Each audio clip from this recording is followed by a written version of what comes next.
দেখো আজকে আমি কাতলা মাছ রান্না করব। মাছগুলোকে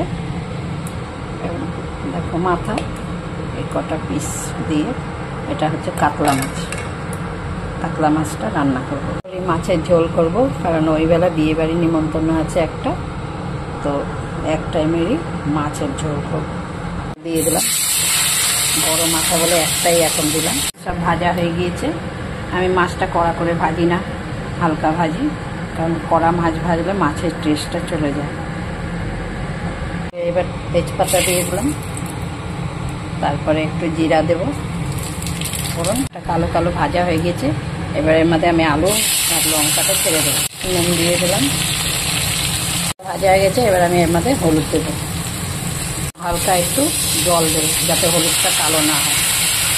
কষে গিয়েছে, দেখো কষিয়ে নিয়েছি মশলাটা, হলুদটা। এবার আমি পুরো যতটা জল লাগার মাছের ঝোলে ততটা জল দিয়ে, দেখো জল দিয়ে দিচ্ছি। এবার এটা ফোটার পরে মাছ দেবো। ঝোল ফুটে গিয়েছে, এরপরে এবার মাছগুলো দিয়ে দেবো আমি এক এক করে। মাছ দিয়ে দিয়েছি, এবার ফুটতে থাকুক। দেখো এর মধ্যে নিয়ে নিয়েছি আমি জিরের গুঁড়ো আর গরম মশলাগুলো। এটাকে জল দিয়ে ঘোলা করবো, কাদা কাদা করবো। জল দিয়ে পুরো করে দিয়েছি, ঘোলা করে দিয়েছি।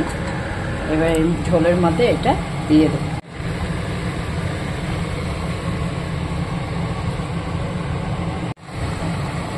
দেখিয়ে দেখো, আমি গ্যাস নিভিয়ে দেবো। পুরোপুরি হয়ে গিয়েছে মাছের ঝোল, পাতলা করে মাছের ঝোল।